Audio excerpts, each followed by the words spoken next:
last 10. Hart tips it in, and it's Waller. He spins into the end zone for the touchdown. Watching greatness on one end in LeBron. There's a dude with 35 in white getting it done defensively and then offense taking over the fight. Mama, there goes that man. They have shared a brilliant championship battle, but the championship can only be won by one, and it's going Dutch in 2021.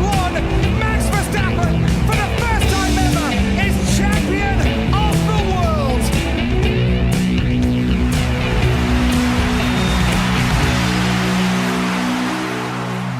So between all of your favorite sports stadiums in general, you know, NFL, MLB, NHL, NBA, what's your favorite stadium out of all of them?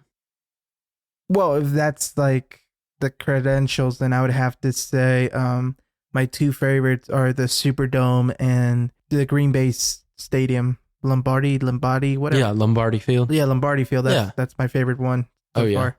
Because it's just traditional football. That's what it is. It's historic. It's historic, but most importantly, it's football. It's not the glitz. It's not the glamour. It's all about the sport. I guess in wrestling terms, but also in basketball terms, it's a very big basketball stadium. I really like the Gardens. What was it called? In New York. Madison Square Garden. Yeah, Madison Square Garden. I mean, you know, the Celtics were there. They did their thing. They were. But also, like, you know, the wrestling that has been there has just been, it's a historic place for wrestling, basically, is what I'm saying. You might as well also say the Cow Palace. The Cow Palace. The Dallas Auditorium, or Sportatorium, I mean, which an ancestor of mine at one point owned before it got burned down and then rebuilt. Presumably because he owed people money. Presumably. Which is a Macklemore trait. That's basically how you knew, well, this is my great uncle. Ed Macklemore, shout out. The only other wrestling promoter to ever promote wrestling for over 40 years. That was a Macklemore. From a Macklemore to a McMahon, anyway. Hello, everybody, and welcome back to this week's edition of the Waterboy Experience. I'm your host, the Waterboy himself, Davis Macklemore. We got a heck of a show lined up for you. It's going to be a football-heavy episode, and I want to start out with this conversation. On Monday night, we saw two young quarterbacks ball out and win their respective games. I'm talking Tommy DeVito for the New York Giants. I'm talking Will Levis for the Tennessee Titans, and I wanted to get your thoughts because I know I already showed you that clip of that really gutsy play that Will Levis made. You know which one I'm talking about? Jesus Christ, swallow. I'm sorry. Clear your throat, god damn it. I've been listening to the Pat McAfee show all day, so I feel like I have to do the hammer, dun, you know, all that kind of stuff. But anyway. I bet that hurt your ears. That did hurt my ears a little bit. We're trying something new where I wear earbuds so then I don't fade away from the microphone and talk all over the room and do all that different kind of stuff. But no, I showed you the clip of Will Levis where he threw an interception, ran down the field, forced the fumble, made the tackle, forced the fumble, recovered the football, and he returned it for a touchdown, but I think they ruled him down for that touchdown. So, I mean, what did you see from the kid? He's definitely changed people's perspectives on him because if you remember back in the draft, he was all the talking points for not a good reason. And at least the kid's doing better than a lot of rookies are. I mean, and this is the guy that was famous for drinking mayonnaise in his coffee. That was him? That was him. Ugh. But also it was the girl at the draft, remember? His girlfriend. Yeah. That was another thing. But yeah, the Tennessee Titans behind Will Levis defeated the Miami Dolphins. And the Miami Dolphins were on a 3-game win streak. They defeated them 28-27 on Monday Night Football. And this was Miami's first Monday night loss since November 5th. It was the first time since 1976 that a team trailed by at least 14 points with under 3 minutes remaining in the game and went on to win that game. That's impressive. That requirement of it being like a team in 3 minutes and all that, that just sounds like they're trying to make him bigger than he is. But I mean, it's pretty, you know, he made a comeback with only Impressive 3 comeback. minutes. It's impressive. That stat, 14-point comeback in 3 minutes and all that kind of, that's not really important. It's the fact that this is a guy, he's young, he's a rookie, he's really grinding. He was, throwing that thing all over the place. He was throwing absolute piss missiles in a good way, and he got the job done. I respect, hats off to Will Levis. Well, we got our hats off to Will Levis, but we're going to throw our hats for the next game we're going to talk about. The Vikings and the Raiders. You want to talk You're about... rushing it. You're rushing No, it. I'm not rushing it. I haven't talked about Tommy DeVito. I was going to get to Tommy DeVito. You never Tommy let me... DeVito, his manager looks like he's a fucking No. gangster from the That's 1940s. No, that's not the important part. Okay, so yeah, Tommy DeVito has the Godfather on his side. It's pretty good. But he played spectacular. And I want to know if this is too quick. I want to get your thoughts about if this is too quick. I know where this is yeah. going. Yeah. In the press conference after the game, the question was asked if they think Tommy DeVito is going to be the next Tom Brady. Now, me and you both know how ridiculous this sounds. They said the same thing about Brock Purdy because he went undefeated at the end of the last season, and then he started the season this year undefeated until about week 3 or 4, and then he lost 2 or 3 games in a row, and then people wanted his head on a stake. So I have to say that people shouldn't say stupid shit like that, because in the end, he's just a football player and he's no Tom Brady. I can be sure of that. He is not a Tom Brady because there's only one Tom Brady. There's only one Tom Brady. Now, let him go on and win the Super Bowl this year, then we can open the discussion. But just like head coach Brian Dabble said, we're 4 games in. Yeah. It's too early. Well, that was about Purdy, but about this kid. No. Brian Dabble. That's the Giants head coach. No, but I was referring about Brock Right, you Purdy. were talking still, about, yeah. But referring to this guy though, what's his name? Danny DeVito. Tommy DeVito. Danny DeVito. I Christian him Danny DeVito. That'll be his nickname, yeah. Yeah. So DeVito, 4 games in, they're already saying, is he Tom Brady? No, he's fucking not. The only way you could say he's Tom Brady is if he just immediately goes, first 4 games, he beats everybody, he scores 50 points, and everybody gets 0 points. Then we can say, okay, this kid is something, or these teams are getting paid by a certain manager to take the fall, or otherwise, something may happen, something may not happen. I don't know. I say, and it's a very off chance because he would have to go through the Detroit Lions. He would have to go through the San Francisco 49ers. He would have to go through the Philadelphia Eagles, the Dallas Cowboys, who we'll get to later.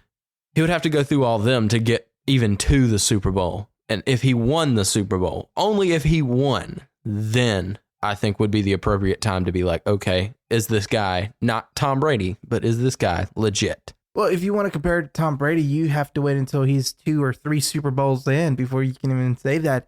Because Aaron Rodgers, wasn't Aaron Rodgers at one point touted to be the next Tom Brady when he won his first Super Bowl? He was. But, you see it now, and he only won 1, and they thought he was going to win like 7 more, and he never did. And it doesn't look like he ever will. He's mediocre. But anyway, now we can move on to the game that you wanted to talk about, that you were rushing into. I know you're eager to get my thoughts. Yeah, I want to know what you thought, because if there's ever been a definition of an ugly game, it's this game. Because it's not like there are some ugly games, but the scores are probably like 20-16 or something like that, some number like that. But in this case, the Raiders went 4 quarters without scoring a single point, and it was punt, field goal, punt. And at some point, I think you got to agree with me. You got to fire the punters. No, you got to give the punters a raise as much as they're using their leg. But they scored one field goal. Field goal. I just want to say the Vikings scored 1 field goal to end the game, 0-3. I just want to say, and this is a little bit of an impressive stat, but it's really not that impressive. Max Crosby had just as many sacks as there were total points scored in that game. Well, he's Supermax for a reason. Well, he's the American Supermax. American Supermax. But the story of me watching this game was a little ridiculous. So I also want to point out another little stat here. It was the first Raiders game ever that we have been scoreless through all 4 quarters. We at least get something, a field goal, but this is the first one ever. It doesn't look good on Antonio. No, it doesn't. And that's what I'm worried about, because I like Antonio Pearson. I like the energy he brings, but clearly it's just not enough. And he has nothing to do with the offensive side of the ball because he's a defensive coach. I believe he calls the plays on defense, but the play calling on the offensive side of the ball is all done by Bo Hargree, our offensive coordinator. And of course, you've got... Who needs to be fired? Yes, I 100% agree. If this game does not cement him getting fired, nothing will. This game exaggerated the issues that we've had all year. We have a great defense. Hey, on the plus side, the defense held them to only 3 points. So our defense played great. Our offense just could not do shit. And it was a frustrating game to watch. And I'm sitting there and we're getting close to the end of the 4th quarter and it's still 0-0. And I was like, this is the most boring, the most aggravating, the most nerve-wracking game I have ever fucking watched in my life. I'm turning this thing off. And I turned it off with about, 3 minutes left to go in the 4th quarter? And then I look on my phone 10 minutes later, Vikings beat the Raiders 3-0. And I'm like, motherfucker. I went fucking nuts. I was like, how? Neither team wanted to win this game. They were both just... Were they both trying to tank? That's what it looked like to me. You remember that South Park episode with the baseball teams? Yep. This is what that was. Like, neither one wanted to actually play, and they were doing so bad. And, like, this is real life. They're doing so bad. And it also brings up not just an issue with the offense line, but it's bringing up the biggest issue that the Raiders have been having for, I want to say the last 10 plus years, is there's no decent quarterback there. None. Aiden O'Connell is the drizzling shits, and he got an opportunity, but I told you from day one, he's not a fucking starting quarterback. Well, and I never expected after the whole... No, you did. You said, no. What I'm saying let him cook. No. What I'm saying is I never expected us to like make a deep run in the playoffs after the whole Josh McDaniels thing. So I said, let him play, let us see what we can do. Let us see what kind of value we can get out of him and see if there is any room for potential there, because we know there's no potential for Jimmy G. We know there's absolutely zero potential for Brian Hoyer. So how bad can it hurt us if we know that we're not going to do much for the rest of the season if we just let the kid play? Well, at least Jimmy G scored points. Jimmy G scored points, but he also... Quite literally, you just need 4 points to beat him. He's also still, to this day, he hasn't played in like 6 weeks. He is still, to this day, in the top 3 of interceptions in the league. Well, the way things were going, even if they got an interception, it wouldn't have mattered because they were still the drizzling shits. Both of you were. Interceptions are bad. I know they are. Okay. I know I'm saying, but I'm saying they're so shit themselves that in the end, it wouldn't matter. Oh, by the way, once again, guess who leads the league in interceptions? Who? Josh Allen. Once again. That figures. But we're going to move on to the next game. No. I still want to ask you one thing. Okay. Based on what you have seen the last few weeks, and we're coming close to the end of the season. We only got, 3-4 weeks left? Mm-hmm. Just about. From what you have seen, do you think Antonio Pierce will make for a good head coach?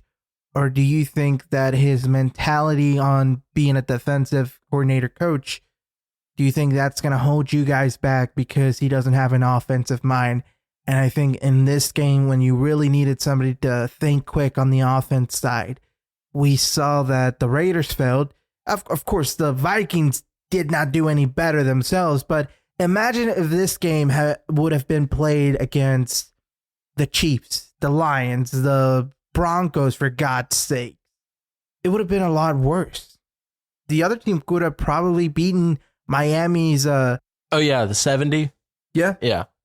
I think you guys would have been like, the other team would have scored like 80 points on you guys. Possibly, depending on who it was. So, going back to your question about Antonio Pierce, it all depends. Can we get a better head coach, or can we get a better offense? I mean, of course we can get a better offensive coordinator, but can we? Anybody at this point is a better offense coordinator. Yes. This is the dilemma. Do we keep Antonio Pierce as head coach, but we hire somebody really, really qualified and really, really smart, really, really good, very, very good to run the offensive side of the ball? My top candidates are Eric Bieniemy, who currently he's the offensive coordinator for the Washington Commanders, and I know you're rolling your eyes, but he doesn't have good talent over there at all. But before that's what they all say. He doesn't have good talent. Before that, he was the offensive coordinator that got everything started in Kansas City with Patrick Mahomes, Travis Kelce, Tyreek Hill, and all them. He's the one that won them those 2 Super Bowls that they have. So I'm not saying it was all on him, but he played a very big part in that. The other question is, Bill Belichick is on his way out of the Patriots. Is Mark Davis dumb enough to go back to another former Patriots coach and get Bill Belichick? That's a real rumor that's flying around right now. Well, you have the thing that Bill Belichick is a proven coach, not just with the Patriots, but before the Patriots, he was already a Super Bowl winning coach. No, he didn't win a Super Bowl until. Well, no, wasn't he before? Oh yeah, he was a coordinator under Bill Parcells. That's correct. Yep. I'm surprised you knew that. Look at you. Look at Jason with the. Oh, by the way, I don't think I ever introduced you. Ladies and gentlemen, the Red Bull chugging son of a gun, CEO as CFO, Mr. Jason Shaddix. Yeah, the ship has sailed a long time ago, Cowboy. Go fuck yourself. You've got your Bill Belichick, Bill Parcells trivia down. I'm impressed. But anyway, yeah, I mean, he's proven to work in other systems. He wasn't the head coach in the other one. But, okay, let me ask you this then. What is causing problems with Bill Belichick? Is he just burned out and is just, going through the routines? Is he so used to Tom Brady that, he tried to make Mac Jones another Tom Brady? I think he is running I think the system that he's running is outdated. Everybody else is on. But it was so successful for so long. Hell, it's not so long ago that they were winning. It was.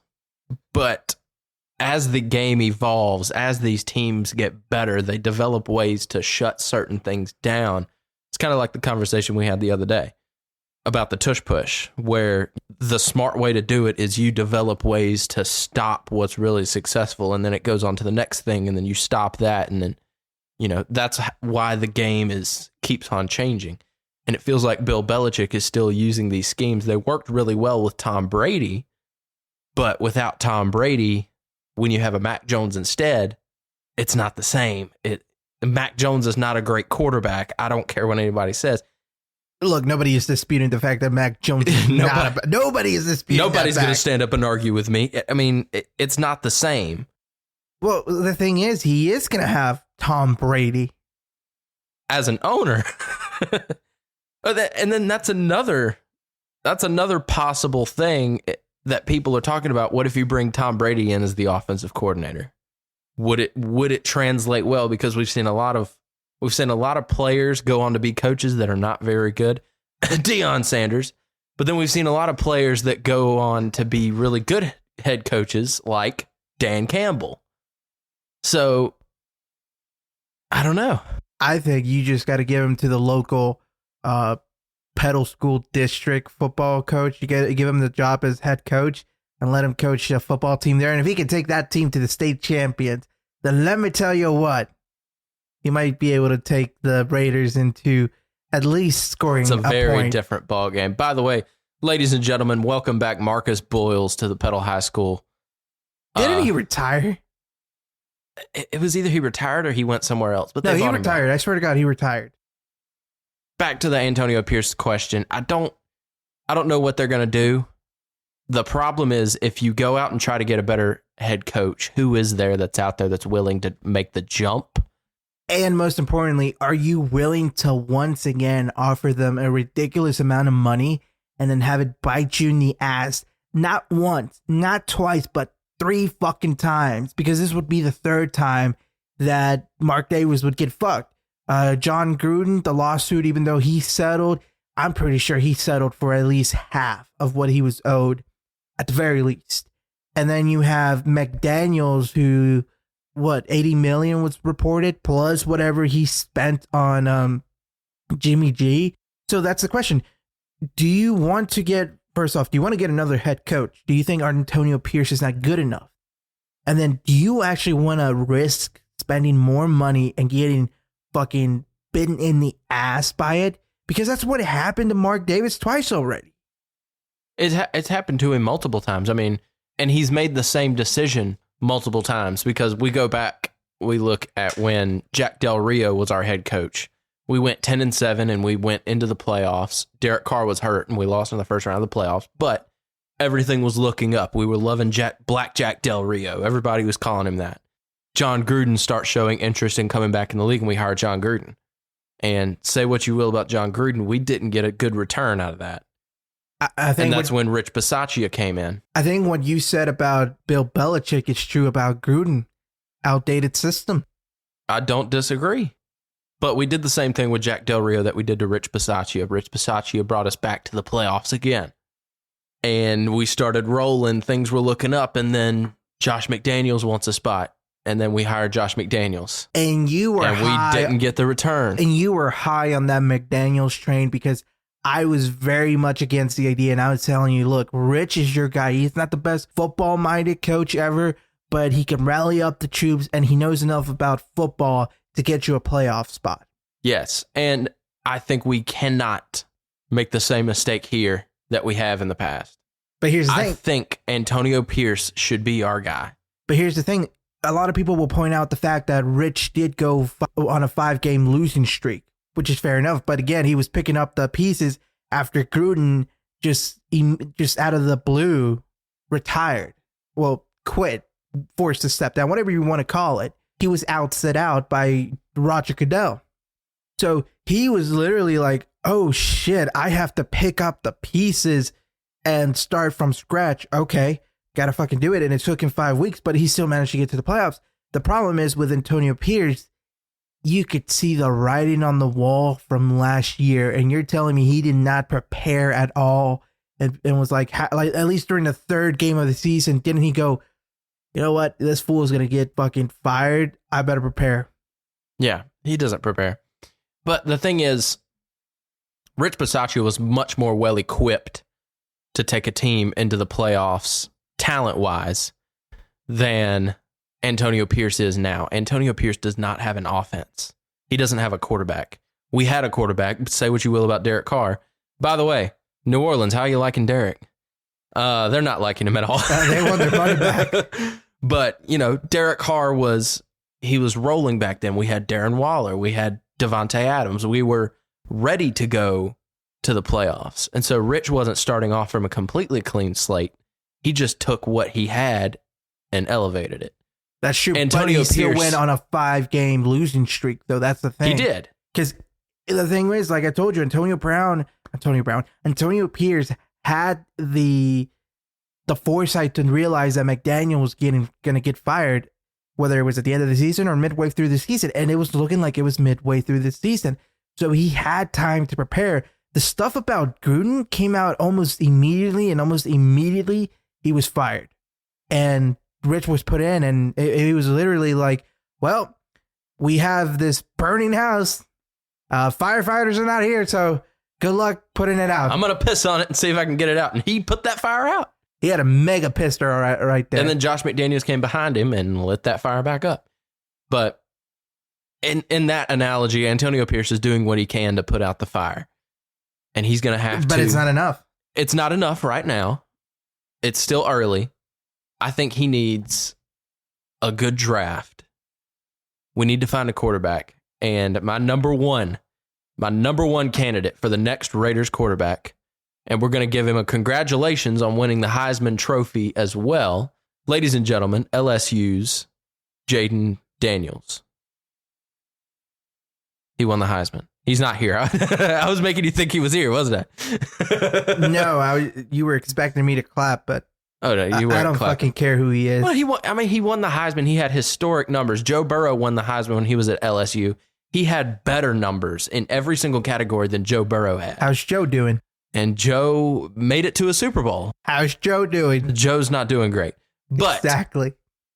I think if we want a young guy, if we want a guy who has played those snaps in college football, he's started ever since his sophomore year. And he's been consistently good, and he's been doing what he can. The defensive side of the ball on LSU is another complete mess. But if he's available, and looking at the lineup for the draft, we'll have to do a draft preview one day.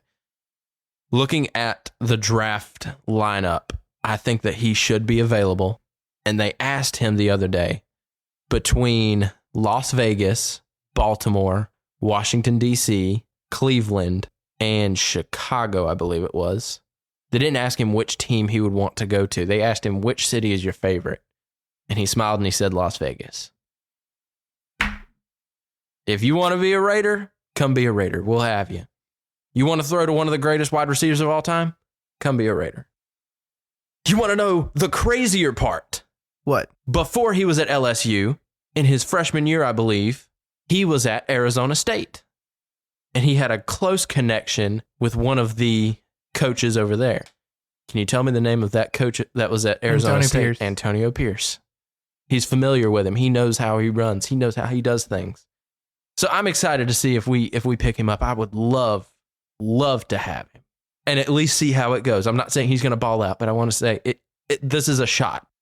It isn't a shot, and you're thinking about the future, but at the moment, they have to look at the present, and I think that you're just going to have to bite your losses, swallow your pride, and put Jimmy G in there. You're paying him too much money not to play, and Aiden O'Connell is drowning very badly, horribly, and at least Jimmy G can score some point. I don't care if they put Wahoo McDaniel in it. That's a reference, all right? That's a reference. I don't care if they put anybody in at quarterback for the rest of the season. Let's get through the rest of the season. Let's look to next season. Yeah. We can tank. I don't care. Well, why not trade for, you can't trade right now, but later on when you can start trading, why not trade for a young rookie quarterback? Well, that's what I'm saying. No, but I'm talking about Will Levis. Why not trade for him? That's going to be an issue because I see the Tennessee Titans picking him down the line as their guy going forward. Now, another Maybe. Tennessee Titan quarterback, Malik Willis, who was a first-round draft pick, potentially. I mean, worst case scenario, Zach Wilson. Look, hey, laugh at him all you want. He won that game this Sunday. He did win that game. I'm not laughing at him. I'm not laughing at the person. I'm laughing at all the stuff that's been going on. Have you heard how all the rumors about him not wanting to be the I quarterback? reported on it last week. Yeah. And then let's go ahead and talk about Aaron Rodgers while we're here. Apparently, what's the scoop on Aaron Rodgers? Oh God, let me pull it up because I actually sent you the notes. Ladies and gentlemen, this is the Aaron Rodgers segment of the show. Pat McAfee praises him, we bash him. That's the difference between us, I guess. We're also not sponsored by ESPN or anything. And we love Formula One. And we love Formula One. Go fuck yourself, Pat. I wasn't going to say that. I like Pat. Well, I don't. Go fuck yourself, Pat. So he's supposed to be medically cleared in time for week 16, barring any major setbacks. That's the scoop. Here's the thing. Is he going to want to play? Yes. Think about it. He's been saying? Do the Jets have a shot? No, but you'll make Zach Wilson look like a putz. And you kill the kid. Well, considering they brought the kid back. They brought the kid Twice. Yeah, I mean, you bench him, and he Actually, yeah, twice. just like what he two or said. three What's the times. worst that can happen? You bench me again? Yeah. Does he really want to? He doesn't want to do that again. Just go through all that to where he'll just get benched by Aaron Rodgers again. I think Yeah, and you know what? Zach Wilson, go somewhere. Kind of a little bit early to go somewhere, and a little bit late because you can't trade him away. No, but I'm saying like next season, figure something out. Go somewhere. Okay, how much do you want to bet? Okay, But here's the thing. No, hold on, Cowboy. Hold on, Cowboy. How much do you want to bet that Rodgers is going to come back, say week 17? All right, he comes back.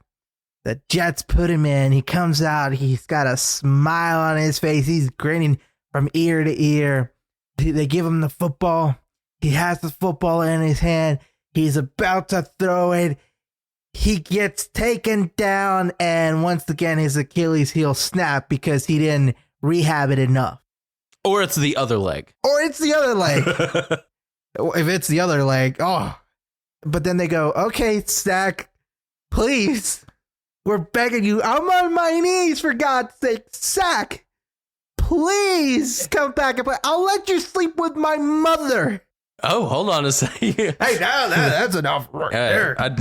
Get Danny DeVito's manager in there. I'd take that. You know, that's not a bad deal. But- Make me an offer I can't refuse.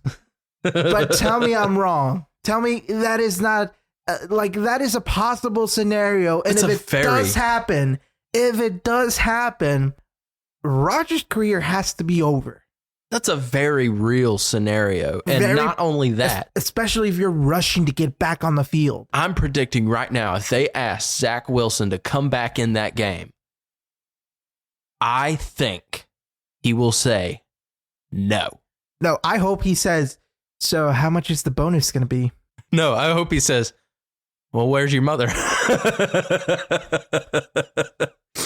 Well, your mother's best friend, to be exact. Oh, yeah. Either one will do. I'll take both. But anyway, I don't know. That was the Aaron Rodgers segment of the show. Go fuck himself. Go fuck himself. All right. So let's talk about one more thing before we go, because we get another thing to record and we're already 30 minutes in, give or take. We have to talk about your favorite team in the NFL, your favorite team to make fun of, your favorite team to hate. Oh. So please, Davis, tell us, what am I referring to that everybody who watches football knows about? I will kill you. You hear that?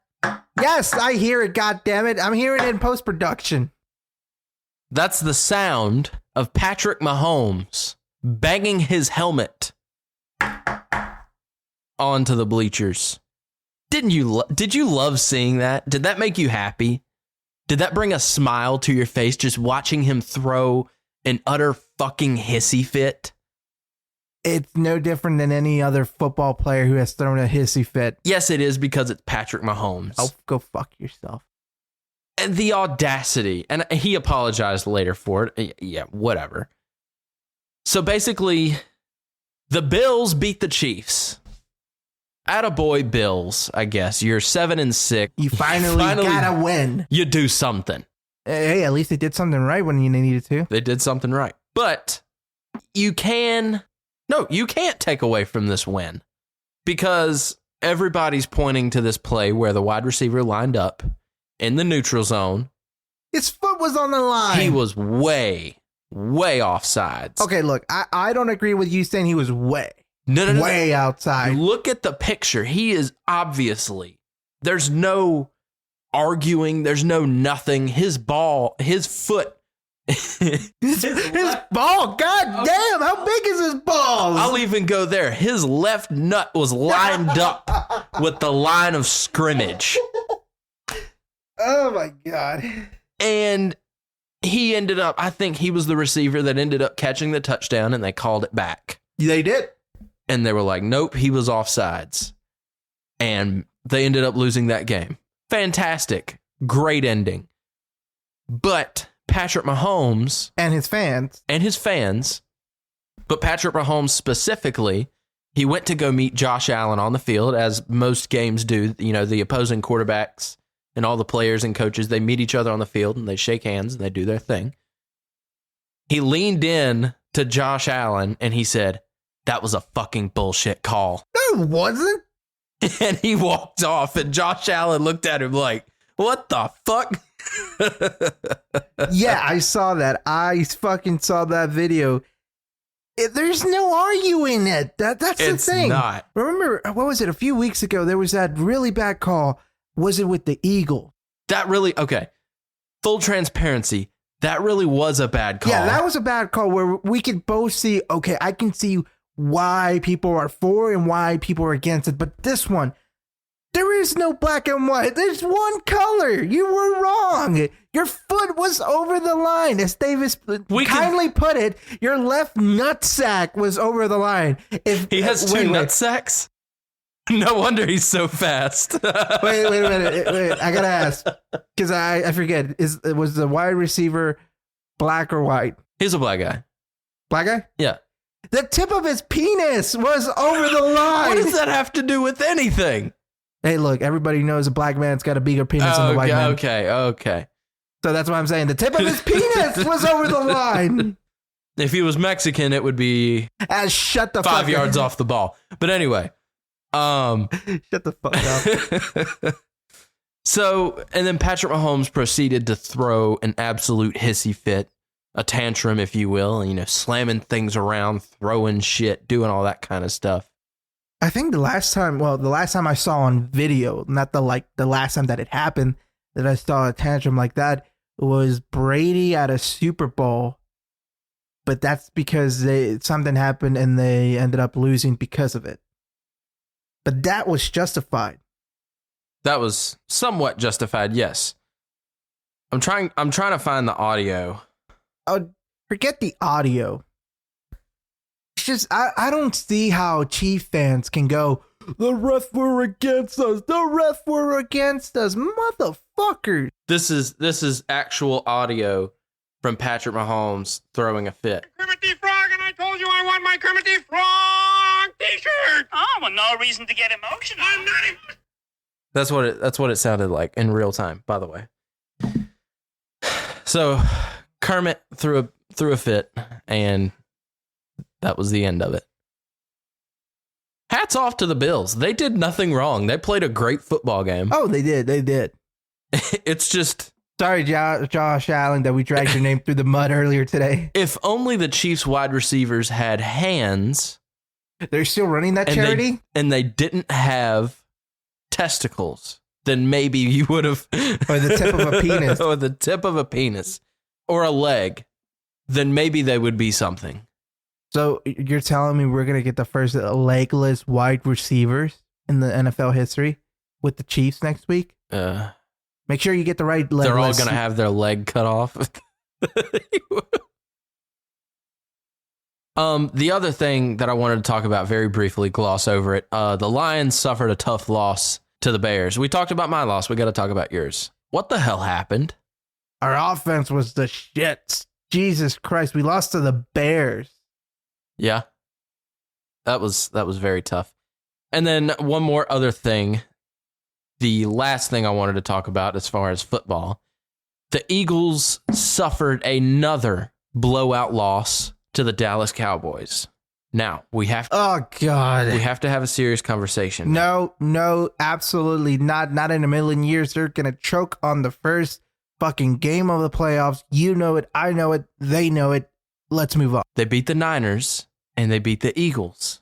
We have to consider the possibility that they could be legitimate contenders. Okay, how about this? History has said that for the last 25 plus years that A, they will choke at the playoffs, and B, they will choke at the playoffs and they will not make it to the second round.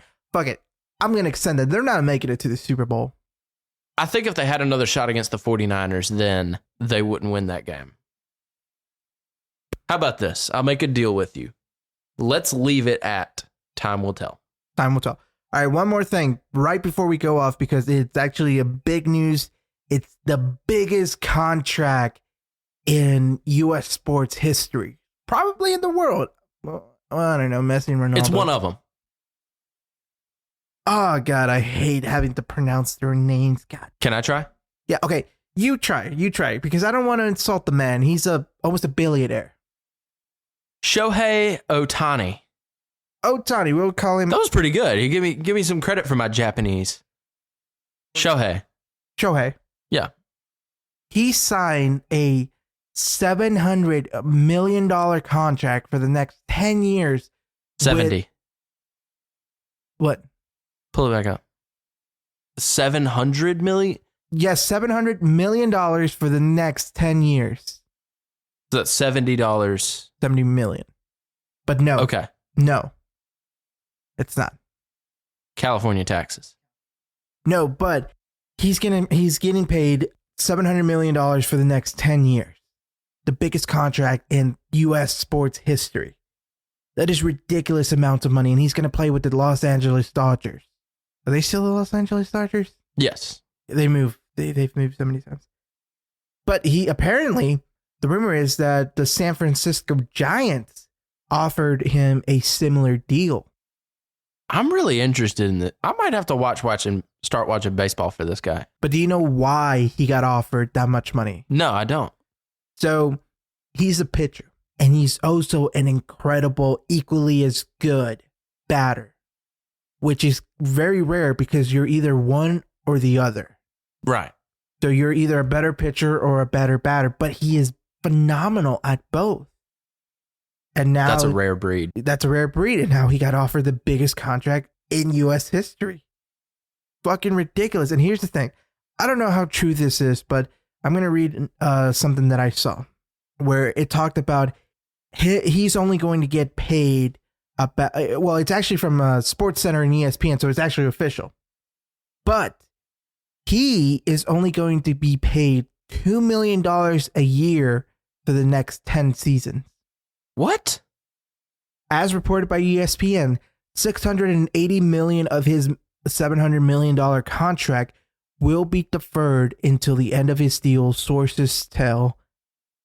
Basically, he's not going to get paid $680 million until after the contract is up, because after that he can move to another state where taxes are less, such as the state of Tennessee, which has no state income tax. Or, I will say this. If the currently Oakland Athletics move to Las Vegas, Nevada has no tax. No, he's not going there because Oakland A's are notorious for not paying their players. They're the I'm just saying. They're the Nick Goulas of baseball. Oh, that's low. Mr. Nick, I only made $20 last week.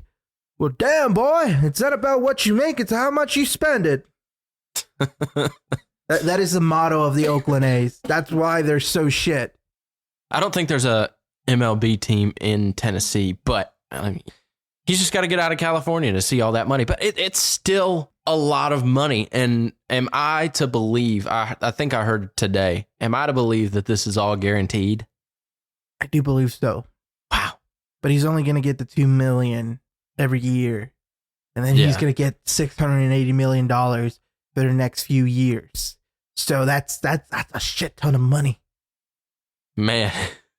Which it could still bite him in the ass because Aaron Rodriguez, famous Yankee player. Yeah. Well, he was offered a really big contract. I can't remember if it was the Yankees or somebody else. They offered him a humongous contract. They didn't get their money's worth, and they were paying him for the next 10 years. They were paying off his contract. So then my thinking is, shouldn't you have a performance clause? You really should. I think in all contracts, in all sports, you should have some sort of performance clause. Charles Leclerc, pay attention. Get a performance clause contract. Yes. Because if the rumors are true, you're fucked, son. New York Jets, give Aaron Rodgers a performance. Well, I don't think they did. They're kind of fucked. But you know what I mean. Speak for yourself. Mark Davis is fucked. Yeah. He's got to pay Jimmy G. He's got to pay McDaniels. He's got to pay Gruden. Does he have any money left? He's not going to. Well, they won't be able to take their weekly family vacation to Hawaii. He won't be able to buy the Athletics once they come to Vegas. Give it a year. They'll run that place down to the ground. But anyway, I mean, Japanese have some kind of different baseball drug. They're actually very much into baseball, believe it or not. A lot of people don't know that. Baseball is huge over there. Oh, yeah. And there's a lot of Japanese baseball players that come over here and are very successful. And Korean. But anyway, that has been the Waterboy Experience for this week. Sign us off, white boy. Wait, so there was no motorsports? No nothing? No, there wasn't actually. Oh. Dude, literally, this is the winter break. There's nothing going on. There's nothing going on. Nothing worth talking about. Well, anyway, thank you guys for listening to this episode of the Waterboy Experience. You can listen to us on anywhere you find your favorite podcast besides Pandora. Fuck you, Pandora. I forgot Pandora existed. Me too. Who listens to if you listen to podcasts on Pandora, we politely ask you to not listen to this show. Spotify is free. So is YouTube. I think Apple Music is free too. We are marching to beat Joe Rogan. We only have about 998, 50 million something viewers to go. Yeah. Something like that. But anyway, you can also follow us on X, formerly known as Twitter, at the Waterboy Pod. Call it Twitter, everybody. Or on TikTok, also at the Waterboy Pod. And before I wrap things up for the final time, not for the final, we'll be back. We still got 2 weeks left. No, 3 weeks left. We'll be back. Do you have anything else you want to add? Tally ho, motherfuckers. Thank you guys for this episode of the Waterboy Experience, and peace. Second and goal just outside the 10.